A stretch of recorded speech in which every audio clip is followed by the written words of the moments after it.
یہ واقعہ نبی صلی اللہ علیہ وآلہ وسلم کی پیدائش سے تقریباً 70 سال پہلے کا ہے، جب یمن کے شہر بحان پر ایک ظالم یہودی بادشاہ کی حکومت تھی۔ حضرت عیسیٰ علیہ السلام کو زندہ آسمان پر اٹھائے جانے کے بعد جب ان کا ایک خدا کا دین بہت تیزی سے پھیل رہا تھا تو تمام مسلمانوں کو یعنی کہ اس وقت کے عیسائیوں کو دردناک سزائیں دی گئی۔ انہیں صاف کہہ دیا گیا کہ یا تو تم لوگ یہودیت اختیار کر لو یا پھر قتل ہونے کے لیے تیار ہو جاؤ، کیونکہ یہودی حضرت عیسیٰ علیہ السلام کو نعوذ باللہ دجال مانتے ہیں اور اسد دجال کو مسیحا مان کر اس کے منتظر ہیں۔ اسی لیے عیسائیوں سے اور ان کے پھیلتے پیغام سے بادشاہ کو سخت نفرت تھی، جس کا نام بتایا جاتا ہے یوسف ذی نواز ابن شرجیل۔ لہذا اس کے دور کے اہل ایمان لوگ اپنا ایمان بچانے کے لیے اور زندہ رہنے کے لیے آبادی سے دور جنگلوں میں جا کر رہنے لگے۔ اس بادشاہ کے دربار میں ایک جادوگر رہتا تھا۔ جب اس جادوگر کی موت کا وقت قریب آیا تو اس نے بادشاہ سے درخواست کی کہ میں بہت بوڑھا ہو گیا ہوں اور شاید اب میری موت کا وقت بھی قریب آ گیا ہے، لہٰذا ایک ہوشیار اور ہونہار بچے کو مجھے دیا جائے تاکہ میں اپنا علم اسے دے دوں اور میرے بعد یہ علم مٹ نہ جائے۔ چنانچہ ڈھونڈ کر پورے ملک سے ایک ہونہار اور ہوشیار لڑکے کو سلیکٹ کیا گیا جو روزانہ اس جادوگر کے پاس جا کر اس کا علم سیکھتا تھا۔ اس لڑکے کا نام عبداللہ بن تامر کہا جاتا ہے۔ لڑکے کو جادوگر کے پاس جانے کے لیے جنگل کا راستہ اور پل کراس کرنا پڑتا تھا۔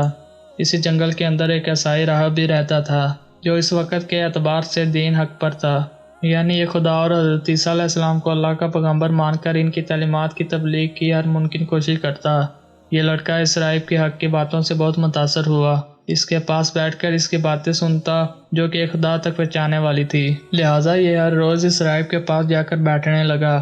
اللہ تعالیٰ نے اسے ایسا پختہ ایمان عطا فرمایا کہ ایمان کی خاطر اس نے لوگوں کی اذیتیں بھی برداشت کی، لیکن اپنے ایمان کو خفیہ رکھا۔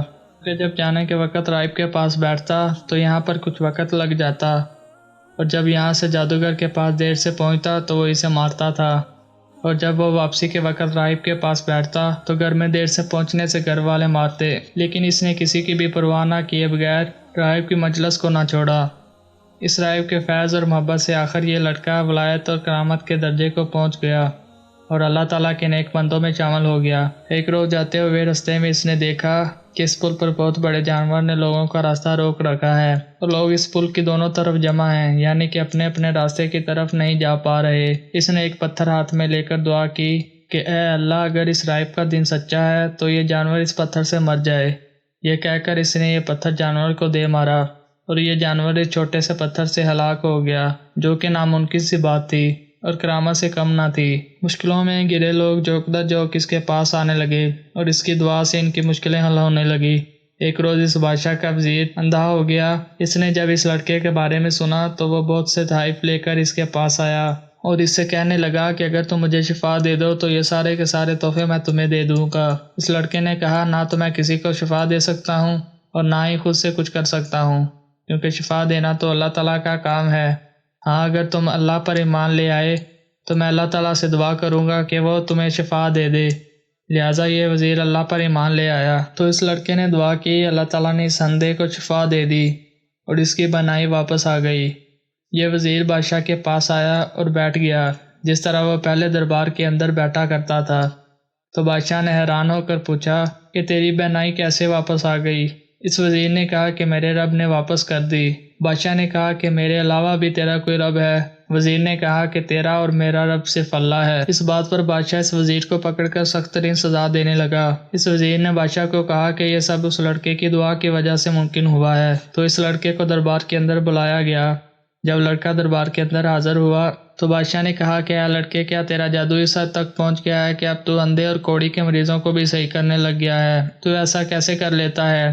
لڑکے نے کہا کہ میں کسی کو شفا نہیں دیتا، بلکہ شفا دینے والا تو اللہ تعالیٰ ہے جو کہ اس پوری کائنات کا مالک ہے۔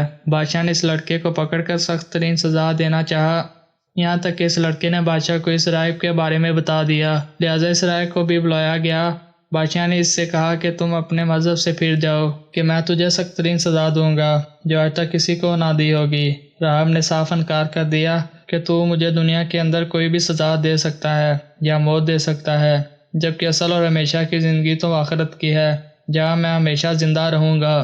لہٰذا پھر بادشاہ نے آرا منگوایا اور اس راہب کے سر پر رکھ کر اس کا سر چیر کر اس کے 2 ٹکڑے کر دیے۔ پھر بادشاہ کے وزیر کو لایا گیا اور اس سے کہا گیا کہ تو بھی اپنے مذہب سے پھر جا ورنہ تجھے بھی اس طرح 2 ٹکڑے کر دوں گا۔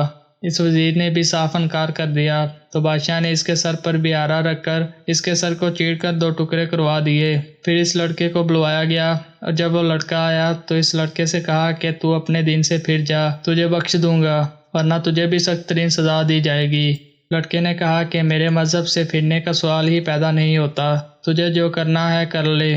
بادشاہ غصے کے اندر لال پیلا ہو کر بولا کہ اسے اونچے پہاڑ پر لے جا کر پوچھو کہ اگر یہ اپنا ایمان چھوڑنے پر راضی ہو جائے تو اسے واپس لے آنا ورنہ پہاڑ سے نیچے گرا دینا۔ لہٰذا پہاڑ کی چوٹی پر پہنچ کر اس لڑکے نے اپنی حفاظت کی دعا مانگی۔ دیکھتے دیکھتے اس پہاڑ پر شدید ترین زلزلہ آیا۔ وہ سپاہی جو لڑکے کو پہاڑ پر لے کر آئے تھے گر کر مر گئے اور وہ لڑکا صحیح سالم واپس بادشاہ کے دربار میں چلا آیا۔ بادشاہ یہ دیکھ کر مزید غصہ ہوا اور حکم دیا کہ اس لڑکے کو دریا میں غرق کر دیا جائے، یعنی کھلے دریا میں ڈوبنے کے لیے چھوڑ دو۔ یہاں بھی یہی صورتحال پیش آئی کہ لڑکے نے اپنی حفاظت کے لیے دعا مانگی اور اچانک سے دریا کے اندر طوفان آیا۔ جس کشتی میں یہ سب سوار تھے وہ الٹ کر سب سپاہیوں کو پانی میں لے ڈوبی سوائے اس لڑکے کے جو کہ بچ کر کنارے پر پہنچ گیا۔ آخرکار اس لڑکے نے پھر بادشاہ کے دربار میں جا کر کہا کہ جب تک میرا اللہ میرے ساتھ ہے تم میرا کچھ نہیں بگاڑ سکتے، ہاں لیکن میں خود تمہیں اپنے آپ کو مارنے کا طریقہ بتا سکتا ہوں، کیونکہ یہ لڑکا جانتا تھا کہ میں نے ایک دن مرنا تو ہے، کیوں نہ جان اللہ تعالیٰ کی راہ میں دی جائے اور دین کا پیغام بھی سب تک پہنچ جائے گا۔ تو یہ بادشاہ کو کہنے لگا کہ تم شہر کے سب لوگوں کو اکٹھا کرو اور ان سب کے سامنے مجھے سولی پر لٹکا دو، یہ لفظ کہہ کر میرے سر پر تیر مارو کہ اس اللہ کے نام جو رب ہے اس لڑکے کا۔ چنانچہ بادشاہ نے ایسا ہی کیا اور ہزاروں لوگ ایک مجمع کی صورت میں اکٹھے ہو گئے۔ یہی الفاظ پڑھ کر جب اس لڑکے پر تیر چلایا گیا تو یہ لڑکا اپنے رب کے نام پر قربان ہو گیا۔ یہ عجیب منظر دیکھ کر سب لوگوں کی زبان پر ایک نعرہ بلند ہوا کہ ہم سب اس لڑکے کے رب پر ایمان لائے، بے شک اس کا خدا سچا ہے، ورنہ وہ لڑکا پہلے کئی بار لوگوں کے ہاتھ موت سے بچ گیا ہے اور اپنے رب کے نام پر خود سب کے سامنے مر گیا ہے۔ یہ کوئی اتفاق نہیں ہو سکتا۔ ان لوگوں نے بادشاہ سے کہا کہ جس چیز کی تم روک تھام کر رہے تھے تمہارے گلے پڑ گئی ہے، کیونکہ پہلے صرف 3 لوگ تھے، اب ہم 20,000 اس خدا پر ایمان لاتے ہیں۔ تمہیں جو کرنا ہے کر لو، ہم کبھی بھی اپنے ایمان سے نہ پھریں گے۔ یعنی کہ آنے والی نسل کو سبق دیا کہ اگر تم تعداد میں تھوڑے ہی کیوں نہ ہو لیکن باطل کے سامنے حق پر ڈٹ جانا۔ بادشاہ نے غصے میں آ کر بڑی بڑی خندقیں کھدوائی اور ان کو خوب آگ سے بھرنے کا اعلان کیا۔ بادشاہ کہنے لگا کہ جو شخص اسلام سے نہ پھرے گا اس کو اس خندق میں پھینک دیا جائے گا جہاں وہ تڑپ تڑپ کر مرے گا۔ لیکن اپنے سامنے بھڑکتی آگ کو دیکھ کر کوئی ایک شخص بھی اپنے ایمان کو چھوڑنے کے لیے تیار نہ ہوا۔ آخر سب لوگ ایک ایک کر کے آگ کے اندر ڈالے جاتے رہے اور اپنے سامنے والے کو آگ کے اندر تڑپتا مرتا دیکھتے رہے، لیکن ایمان سے نہیں ہٹے۔ آخر میں ایک مسلمان عورت لائی گئی جس کے ہاتھ میں ایک دودھ پیتا بچہ تھا۔ شاید اپنے بچے کی طرف دیکھ کر آگ کے اندر میں گرنے سے گھبرانے لگی اور سوچنے لگی کہ کیوں نہ وقتی طور پر جھوٹ بول کر اس بچے کی جان بچا لوں۔ لیکن اس بچے نے خدا کے حکم سے ماں سے بات کی اور کہنے لگا کہ اماں جان صبر کرو کیونکہ تم حق پر ہو۔ یہ سن کر وہ عورت بچے سمیت آگ کے اندر کود گئی اور دنیا کی عارضی زندگی کے بدلے جنت کی ہمیشہ والی زندگی حاصل کر لی۔ بادشاہ اور ان کے مشیر ان آگ کی خندقوں کے قریب بیٹھے ہوئے تھے اور نہایت سنگ دلی سے مسلمانوں کو آگ کے اندر جلتا دیکھ رہے تھے، لیکن ان بدبختوں کو ذرا بھی رحم نہ آیا۔